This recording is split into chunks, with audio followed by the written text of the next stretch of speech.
I'm putting on my official, if I can get it on here,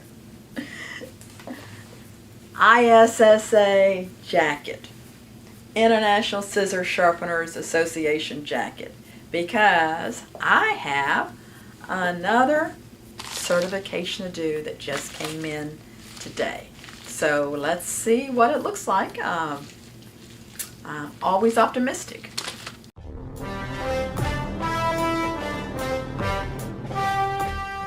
Now, if you follow me a lot, you probably get tired of me explaining what the ISSA is. But you may be new to my channel, you may be new to me, you may be just looking into getting into sharpening.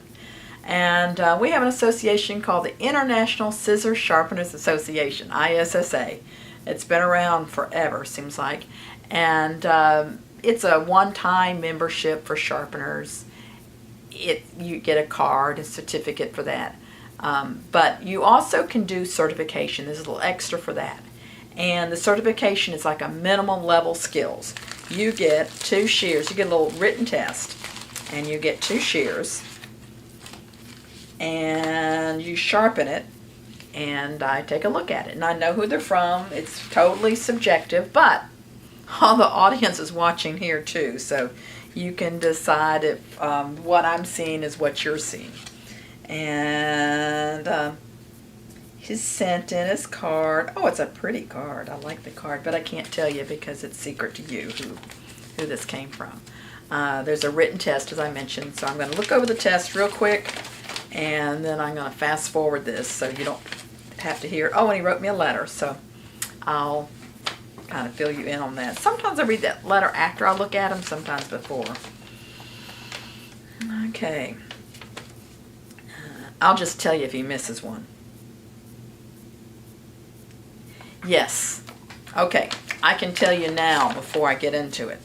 It says, which area should receive the most pressure when creating the ride line? And he's answered D, which is the center. And it should be the pivot area. So we're going to talk about that in this, okay? Optimum angle. He skipped that one. The optimum angle for a convex shear to cut sharp without pushing is 45 degrees. The reason why, it's physics. Actually, that was my lowest grade in college, was my physics class. And I made a C.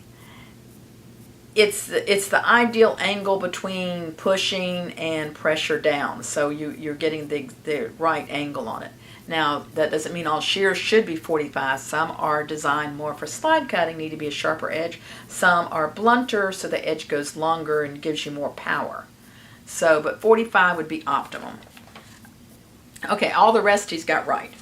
So, I'm looking at some problems here.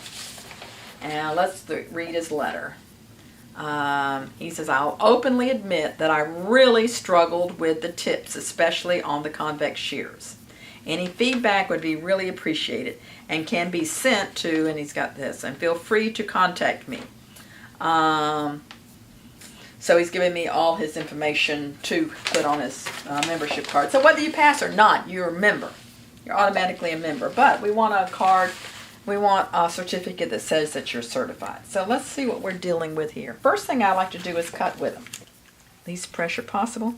Well, I can tell you right now, the main problem is they're too loose. Look at that. So, they do not cut, but they are obviously too loose. You see how they flop? Tighten the screw. And we purposely loosen these up before we send them to you. You see how many times I'm having to tighten it.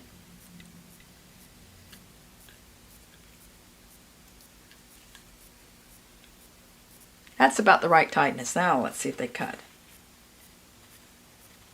Huh, I see? How magical? Alright, what we got going here?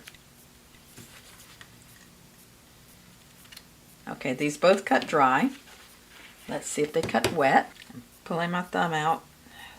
Sometimes these arthritic hands, it's hard for me to do this. Pulling my thumb out, least pressure possible. And they do not cut wet. Alright. And those don't cut. Out of curiosity, We can cut some of this toupee hair. If you have a place in town, if you're looking for hair, if you have a place in town that does toupees and that they can give you these scraps, this is usually pretty nice, expensive hair, and it's attached to something. It's nice to, I mean, a lot of times, I mean, when I was in Germany, they just had a wad of hair with a rubber band. And it's just nice to have it attached to something. Now see, these cut pretty good. These actually cut hair. Even though they don't cut the wet tissue, they actually cut hair better than the ones on the last video I did, or evaluation I did, where I passed them with a C.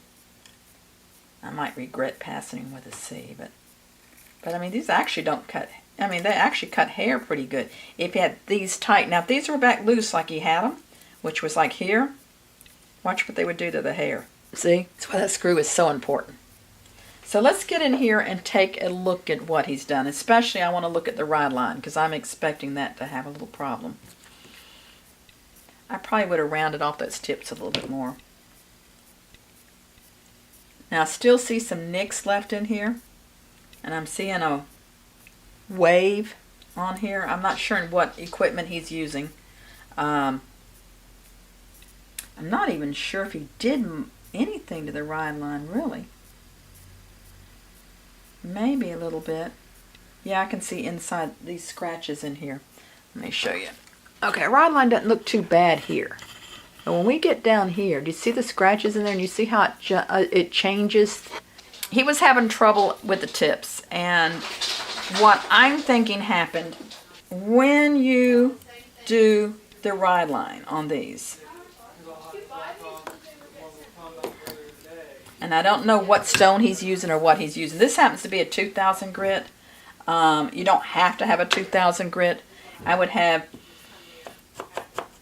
2 to 8,000, something like that.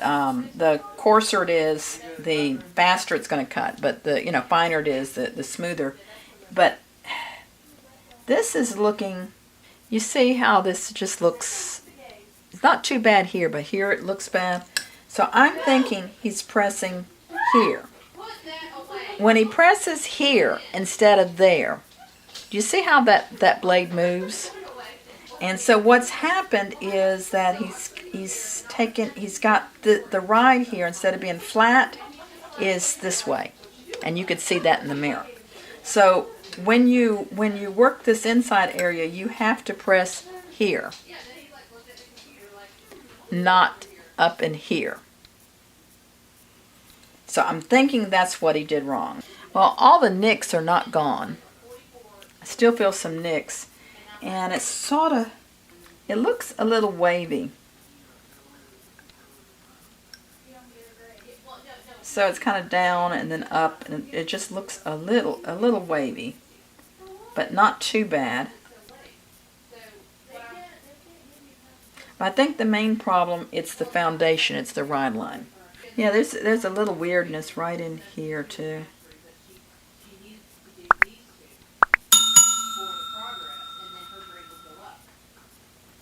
And there's a nick left behind here. So the nicks aren't all gone either. Let's see what's going on with these beveled edges.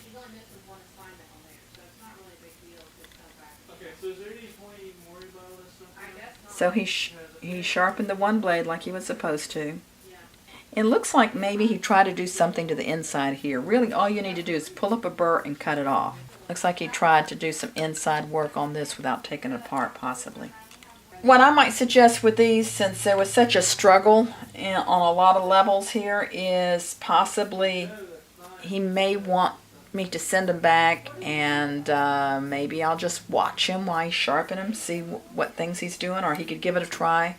But these, he as he knew, these did not pass, and it could be equipment, it could be training. It's got to be at least some training, because he didn't know to tighten the screw. So that's got to be a good bit of it. And looking at his business card, it sounds like he's a knife sharpener. Knife sharpeners usually become really good shear sharpeners, but maybe they don't understand the complexities of the mechanics of how a shear works. So yeah, when I close it, I'm definitely feeling those nicks now that it's the right adjustment, the right tightness. So